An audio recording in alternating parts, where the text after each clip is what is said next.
दरअसल ये पूरे देश की कॉल है कि सब जगह पर जो नेशनल हाईवे है, स्टेट हाईवे है, जो जिलों में विशेषकर, तो वहाँ के किसान वहीं पर करेंगे। यहाँ तो ऑलरेडी दिल्ली की सीमाओं पर किसान पहले से बैठे हैं, तो इसलिए यहाँ पर कोई चक्का जाम वाली स्थिति नहीं है। यहाँ तो जैसी स्थिति है वैसी ही रहेगी। तो इसलिए जो पूरे देश में अन्य जगहों पर हैं, तो वहाँ पर 12 बजे से 3 बजे तक चक्का जाम की स्थिति रहेगी और उसके साथ साथ वहाँ लोग बैठेंगे और वहाँ जो लोग रुकेंगे उनके लिए जलपान की व्यवस्था भी किसान करेंगे।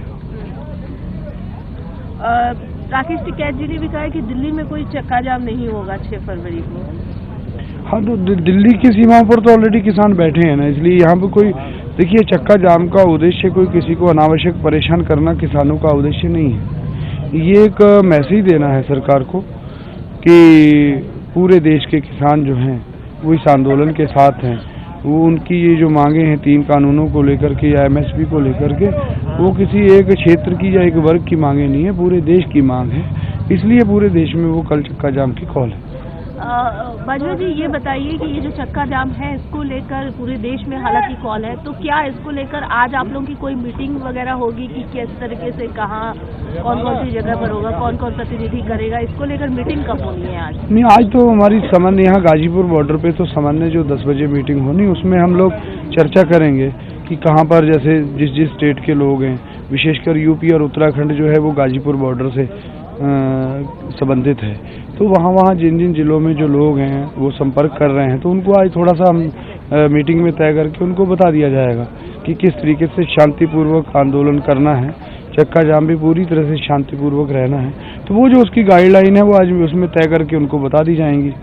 तो यूपी से जो जुड़े हुए हैं वो तो गाजीपुर उसका नियंत्रण कर रहा है, यानी कि गाजीपुर बताएगा है बॉर्डर कि कैसे कैसे, लेकिन बाकी जैसे सिंघू बॉर्डर है, ये सब ये भी तो डिस्कस करेंगे। हाँ, वो जो देखिए, उत्तराखंड और यूपी ये विशेषकर गाजीपुर बॉर्डर से डायरेक्ट लिंक है लोग, वहाँ के जो जिलों के प्रतिनिधि हैं वो भी हमसे संपर्क कर रहे हैं भी किस तरीके से करना है, क्या नहीं है, तो हमारा संपर्क ज़्यादा उनसे है और उनको कन्वे करेंगे।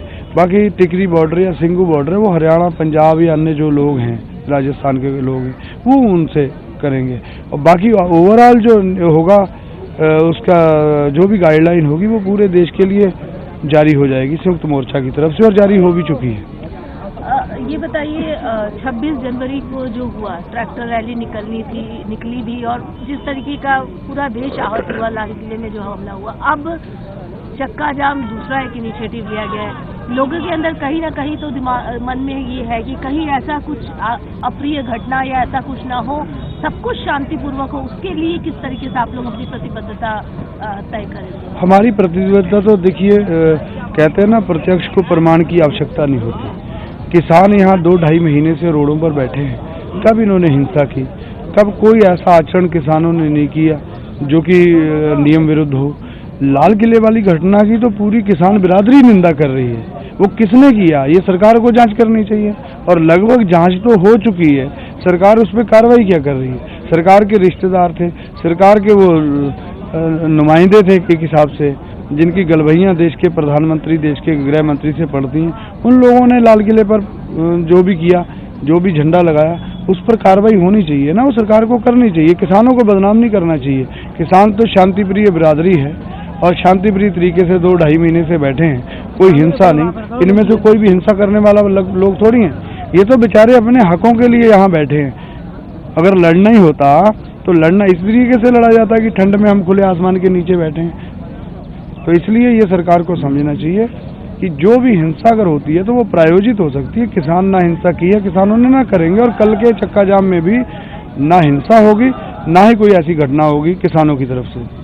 एक ग्रेटा थनबर्ग का नाम सुना होगा, जो अंतर्राष्ट्रीय जो ये पर्यावरण एक्टिविस्ट है, उनकी ट्वीट से भी काफी सारे बातें उन्होंने किसानों का समर्थन किया, और उसके बाद इन्वेस्टिगेशन से जो बातें निकलकर सामने आई है कि उनकी जो टूल किट थी उसमें से बहुत सारी चीजें निकली है ट्विटर के हैंडल से। नहीं, देखिए, मुझे इसके बारे में ज़्यादा जानकारी नहीं है, इसलिए मैं बहुत ज़्यादा जो बोल पाऊँ। अगर कोई समर्थन किसानों का करता है तो मेरे ख्याल से इससे किसी को परेशानी नहीं होनी चाहिए, क्योंकि समर्थन करना कोई देश विरोधी गतिविधि नहीं है। ये ठीक बात है कि उसकी क्या बैकग्राउंड है, क्या जांच की है, वो सरकार का काम है, सरकार को करना चाहिए।